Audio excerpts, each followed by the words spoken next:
Coming up today on Locked On Texas Tech, we get into what could be the most wide open position competition still going at this point in fall camp. And do we have an answer whenever it comes to your best shot at a pass rusher this year? It's next on Locked On Texas Tech.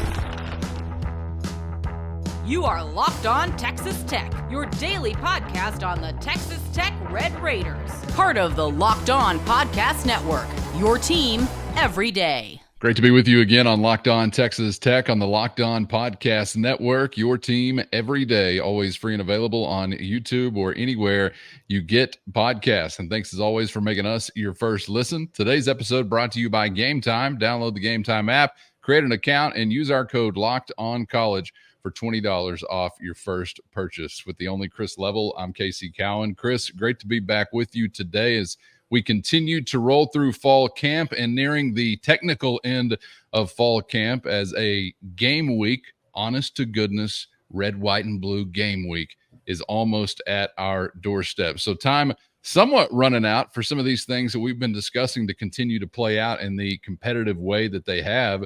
But today we'll spend some time on the defensive side of the football. Also got to get into a special teams phase conversation as we hear from the punter down under, and not just any punter from down under, a mustachioed punter from down under. That's coming up in just a moment, but we'll begin defensively, Chris, and I want to take a listen to a couple of thoughts from outside linebackers coach CJ Ayu and some of what we will hear from him today, and maybe what we haven't heard thus far through fall camp could lead you to believe that this may still be the most sort of wide open competition that is still going for Texas Tech in any phase of the game. Before I get your thoughts on that, let's take a listen to Coach Ayu talking about his group of edge guys. For the most part, they're all doing some really great things.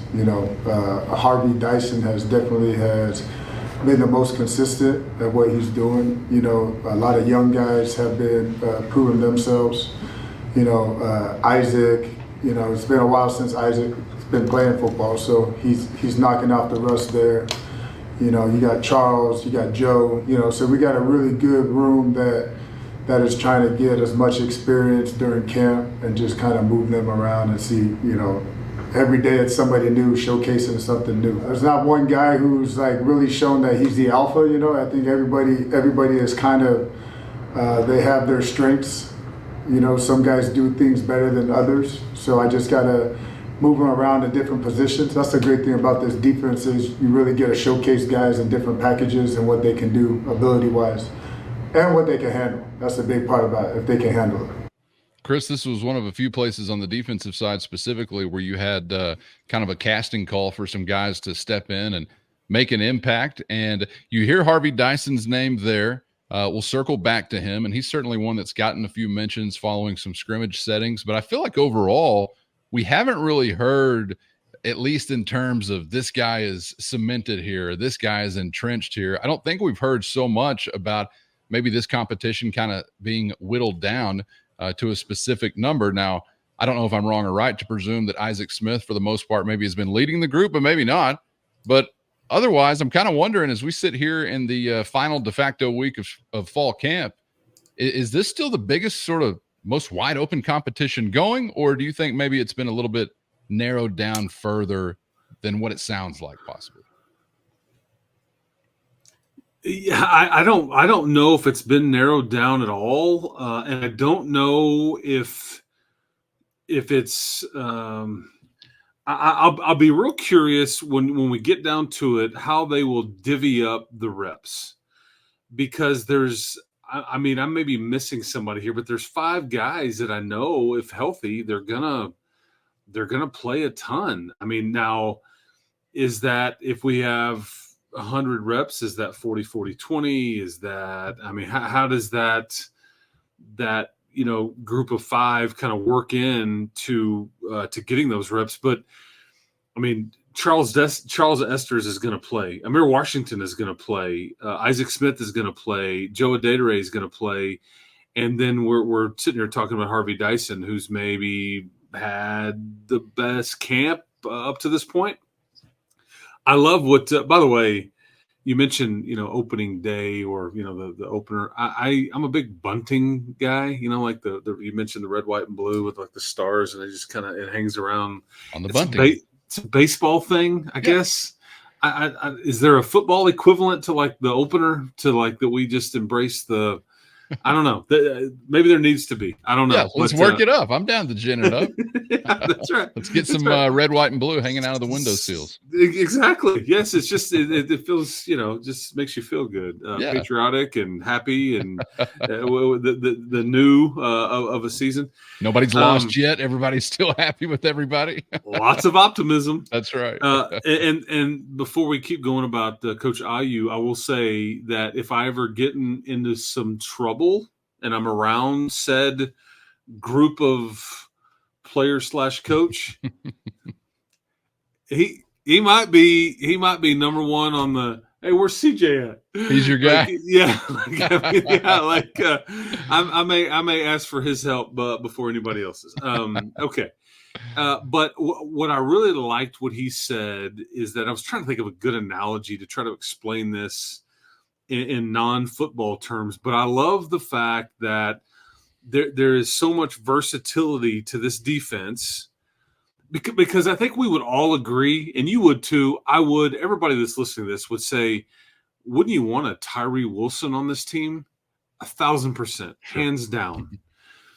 You don't have one on this year's team.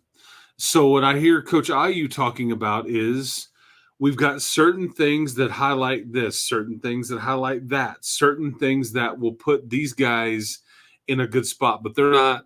And you, having said all that, it gives you a lot of options. You just don't want to, you don't want to telegraph kind of what's going on. Hey, like when those guys are in the game, this is what they're doing. When these guys are in the game, this is what they're doing, and everything in between. You have to be careful about that aspect. But in the portal era and in the NIL era, it sure sounds like this is a really good way, and maybe it's being just necessitated because there is no alpha, or because you have same as, and there's some depth here, and we can't limit it to 2 or 3. We're going to limit it to 5 or 6. But you get many more people engaged and involved on a Saturday afternoon, and I think there's less risk of losing good players the more that they're engaged throughout the season than narrowing reps down like you've seen in times before. And there's a pecking order. The first team guys get about 60%, second team guys get about 40-ish%. Nobody else gets any. And I think now you've given out more pieces of the pie a little bit, but maybe the personnel dictates that. But I love that Coach DeRuyter's scheme allows for that, because who's a starter? Hell, I don't know. I mean, they're running off and on all the time. Yeah. And and he's lined up here, and now he's lined up way back here, and yeah. So because I think you're getting into, Calvin, we've mentioned 5 or 6 defensive ends, but I think you're getting into 22 to 24 guys that maybe play regularly on a Saturday, which is a lot. Mm-hmm. Yeah, there's some spots. That's what I was going to say. Some spots that don't lend themselves to the who's the starter, who's not conversation as much as some other spots does or do. And this probably is one of those. But I do kind of feel like, I guess among those where I really thought there was competition playing out for frontline guys, starting guys that are at least out there first. You had some of that going on, obviously, within the defensive interior. You have some of that going on within the defensive backfield. I feel like, I don't know that it's become clear, but I feel like we've heard some names maybe over and over or so repeatedly that you kind of take some things away from that. Offensive line, somewhat the same way, though, obviously, as we talked about this week, still remaining very fluid at some specific spots. So I just kind of wonder if you really are going to get to what I think Coach Ayu described as, again, 5, 6 guys, maybe beyond, just within his group that we're going to be seeing on the field fairly consistently. But I know one thing that'll keep you on the field consistently and then some, that's killing the opposing quarterback. Still something that we all hope to see done. And I was really interested to hear him highlight one guy specifically that so far through fall camp, for whatever that is worth, has made the most impact from a pass rushing standpoint. Here again is Coach Ayu talking about Harvey Dyson.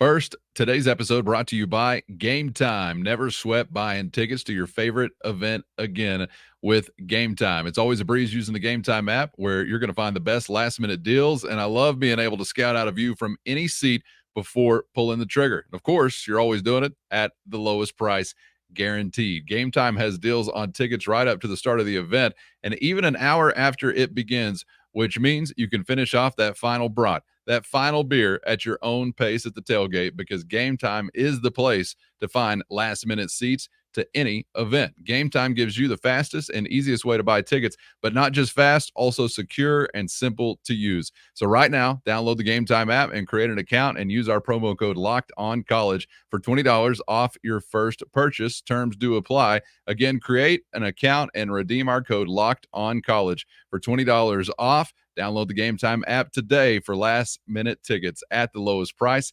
guaranteed. Today's episode brought to you by FanDuel, and America's #1 sportsbook is shaking it up to kick off football season with an offer a football fan can't afford to miss. Right now, through September 22nd, all FanDuel customers can bet $5 and get a 3-week free trial of NFL Sunday Ticket from YouTube and YouTube TV. Then with the YouTube TV base plan, you'll be able to watch every regular season Sunday afternoon out-of-market game. All you need is a Google account and a current form of payment, and of course, you can cancel at any time. Again, from right now through September 22nd, bet $5 and take advantage of a free 3-week trial of NFL Sunday Ticket from YouTube and YouTube TV. Just visit FanDuel.com/lockedon to download America's #1 sportsbook. Here again is Coach IU talking about Harvey Dyson. Him, like a lot of the other guys, are going through their third year, so they're playing a lot faster. He's playing really fast. He's playing with a lot of confidence. Right now, he's producing the most as a pass rusher, has multiple tools. He's being very disruptive. But like I said, we don't know what we got until the first game. You know, I mean, a lot of guys are having a lot of success during camp. But once the bright lights show, we'll see what they're really about. Could be a lot of different reasons why reps would be divvied up, and I may have that in my mind if I was in Coach IU's shoes rolling into a bowl game. But if a guy's out there, again, pestering and getting to the quarterback consistently, all of a sudden I found a few more reps for that guy, and maybe they won't be divvied up so much if somebody's able to do that. Harvey, Chris, I recall getting mentioned from Coach McGuire following some scrimmage settings as well, so he's maybe kind of a name that's new to a fan's radar as far as in-season impact, but seems like he's been squarely on the radar through camp from a coach's perspective. I love his name. Okay, I mean Harvey. I mean, I as a Cowboy fan growing up. I'm gonna date myself here, but I mean, when I was barely young enough to kind of really remember what was going on, Harvey Martin was a dude in the late '70s. And I just. But there's not many two guys walking around named Harvey, and especially when they're really good, and they got something to them. This is one of those Cedar Hill guys. I feel like we kind of are harping on this quite a bit because Jalen Peoples. Yeah. This is some of the very first decisions being made from a recruiting standpoint that Joey McGuire, was in charge of when he took this job. And I'll say this about Harvey Dyson. Yeah, 6'3", 250. He had just a handful of tackles last year, maybe not even 5. Played in a few games. But these are players that this is the way that it's supposed to work. They're in their third year. You heard Coach IU. They're in their third year, and now it's starting to slow down. I'm starting to figure it out. Everything's clicking. I know the scheme. I've put weight on, I've been able to mature, all the stuff. But if I was Harvey, and I don't think that these things would be said if there was any concern here, but I'll just offer this up. If I was Harvey, I'd feel really good about what Coach IU said, and I'll tell you why. I think that kind of like if you're in trouble and you Coach IU to come to your aid. I think that it's probably hardest to earn a compliment from him out of anybody on the staff. He keeps it real. He's very grounded. He's very careful about highlighting one of his players over another. of course, like a Tyree or somebody like that dictates that, but he's just not one to throw around compliments. And for Harvey to earn the consistent label, has a lot of tools in his toolbox and different pass rush moves and all those things. I think Harvey Dyson should feel really good about what he's done to this point. And because, again, I just think Coach IU, he just doesn't – that's just not how he rolls. And it's hard to earn his praise. He's really good at what he does, man, and he's very intense. But that's a fun name to hear because it's not one – we've talked a lot about Adedire, talked a lot about Isaac. Dylan Spencer, the injury that we talked about, he would have been in this group. Charles Esther is kind of just this steady guy. Amir Washington has earned some of our conversation just because of what he had in the bowl game, and is like this flashy guy. But Harvey Dyson just kind of hanging around and maybe has impressed the most. Well, do you think that's Coach IU? I mean, in his answer, partly attributed it to the fact that he's in his third year, so some experience making things a little easier for him, maybe playing a little faster. But I mean, you mentioned what he did last year. Was he someone you anticipated as knocking on the door to make a bigger impact, or is this kind of out of the shadows? It's a bit out of it because he's never had a game, like Charles Esters, I think, had a game last year against Baylor, was it not, where he had the 3 sacks. Amir had the 2 sacks against Cal and some tackles for loss. Harvey Dyson really hasn't. He's done some stuff in the spring. I think a year ago when we were doing the red and black game at Lowry Field, I think there was some, he made some noise a little bit in that one. But there's just not a lot on the resume to suggest to you, look out. Yeah. Like this is, we haven't really even seen a flash, but this is the way the timetables are supposed to work with guys. You're supposed to see when they're a third-year sophomore, it's like, okay, the time is now, and then away they go. They take the baton from the folks that left, and they take it and run, hopefully. This is where recruiting comes in right here. This is a prime example. You just have to wait for it. That the cake, remember the toothpick and the cake and all that? I mean, the cake's done with Harvey, it appears. Man, that'd be nice. And like with so many other guys, you're like, yeah, I have some familiarity with this dude, or I do remember this game or this flash here or there from week to week. But so curious to get to August 31st and beyond and see who really asserts themselves on a consistent basis. And maybe Harvey Dyson will be one of those guys. And so is Coach IU. I think he's like, we're going to see it when it counts. I mean, because when you get to game time, all the scrimmages are done. Obviously, when you get to game time, I think there's a excitement for like a position coach. There's an excitement, there's a nervousness, there's a curiosity, and then there's the moments that they get during a game. Like, okay, this is better when the lights were on than we had seen, or man, this is a lot worse. He hadn't looked like this at all, right. And you just ultimately don't know. That loud sound system that they've installed, who loses their mind and just can't pay attention to what the call is or where they're supposed to be, or just hasn't been on this stage and kind of freaks out. And you can't anticipate those things until you're rolling, or until you get tired, or whatever that may be. But yeah, I guarantee you, Coach IU really excited about seeing his group, but not real sure what he's going to get. Yeah, and as far as losing the mind due to the sound system, you're just hoping it's definitely not these two folks, one, the radio sideline reporter, or number two, any horse that may be standing beside or near in the vicinity of the radio sideline reporter. So something to keep in mind. Let's wrap it up here, Chris. Going special on you as we turn to the Texas Tech special teams. And this is a spot I know sometimes, kickers, punters, real exciting to talk about, super sexy stuff, right? But actually one of the more interesting spots, I think, this offseason that maybe we hadn't spent enough time talking about because of the guy that is being replaced here in Austin McNamara. We're going to get to some thoughts from Jack Burgess on his transition so far to Texas Tech, not to the States, because he has been here and spent some time, obviously, within college football, but doing it on this level and in this conference for the first time as the Red Raider punter. But somebody that I'll be happy to listen to throughout the offseason, as long as he keeps the accent. We'll be thinking about dingoes eating babies and things along those lines. But this is a big spot, man, for a phase of the game that good teams are good in. There's lost yardage here, missing yardage, sometimes some missing points. There are momentum swings, back-breaking kind of plays that can be made in the special teams game.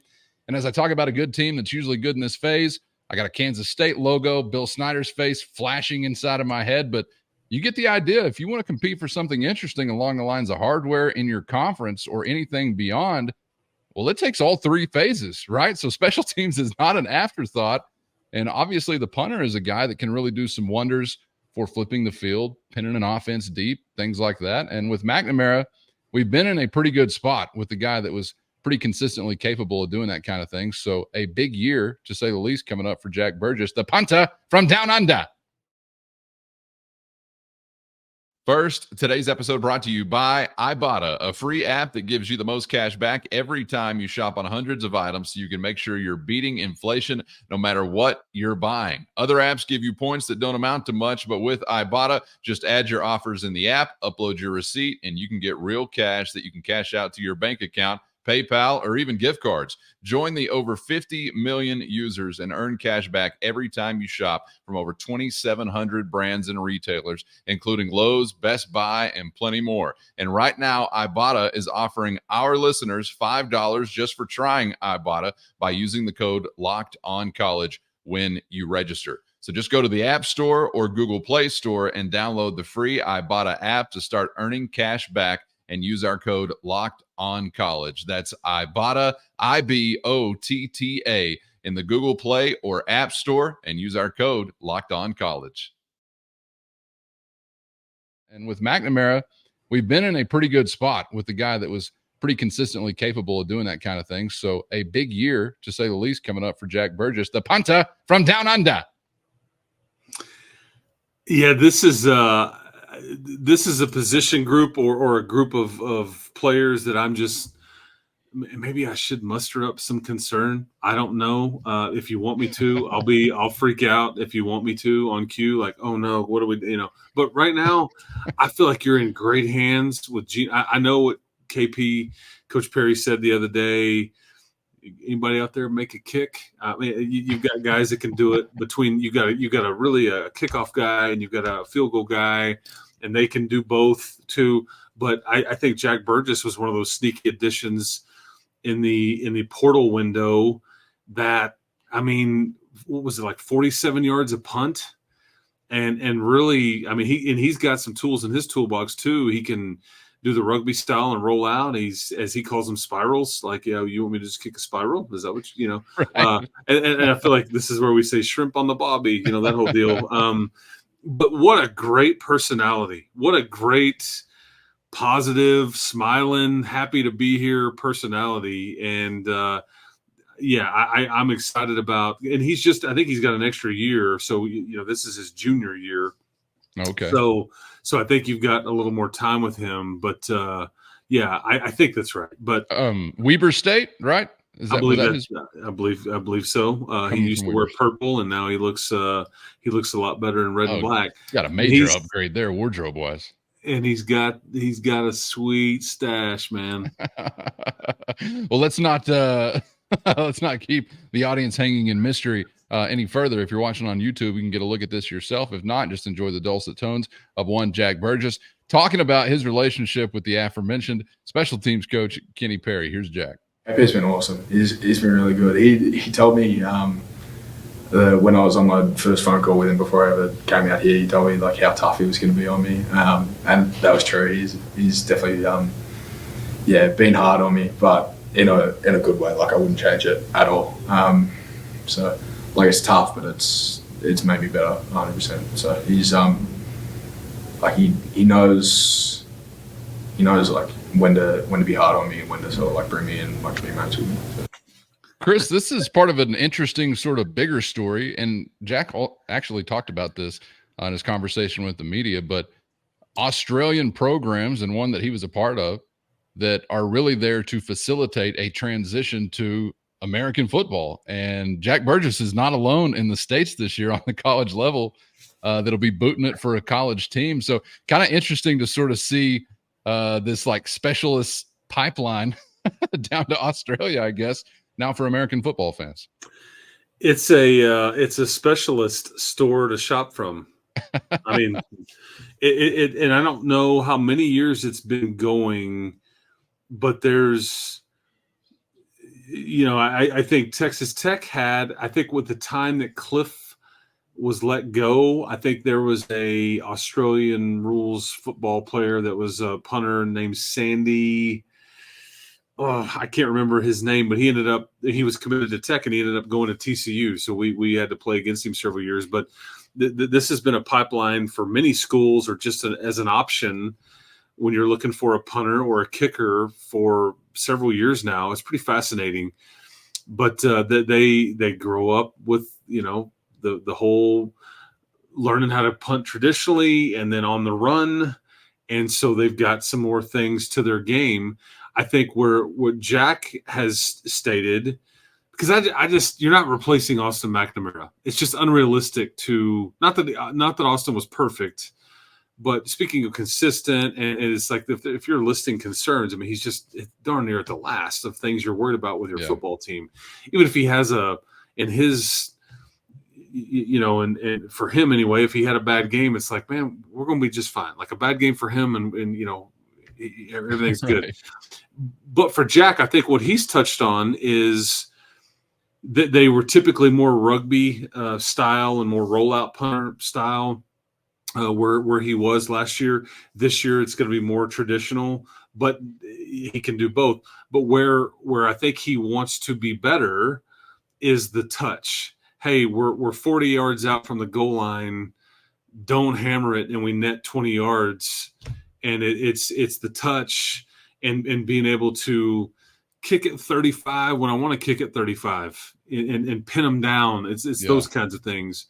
Putting a little backspin on that ball and just things like that. So just the game within the game from a punting standpoint. But back on the specialist thing, I just think with Reese Burkhardt and Gino and now Jack Burgess, I just think you're in a really good spot as far as those specialists go. And if Jackson Knotts can stay healthy, deep snapper wise, Jackson wants to be a pilot and all those things. I mean, that's pretty fascinating. But I like that group a lot. They don't get enough credit at times, and they get lots of blame. But you're old there. You're old and mature, and you got some personality there. I don't know if Jack's mustache is as good as John Curry's is, but it's close. Yeah, and I got to say, among those who are coming out to our fair city, Lubbock, Texas, America, some from locales that are not really comparable, but I would think West Texas, Australia, there's got to be some similarities there. I don't know. Tough terrain breeds tough men, to quote Mike Leach quoting Geronimo. So that's a double layer there.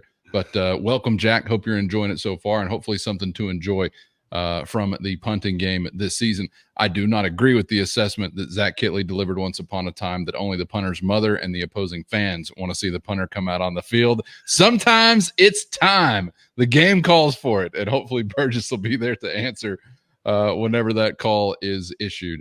Chris, appreciate the time as always, man. Enjoyed it, and we'll see you back on the other side. Guns up, people. Yes, thank you for listening and subscribing. We will talk to you tomorrow.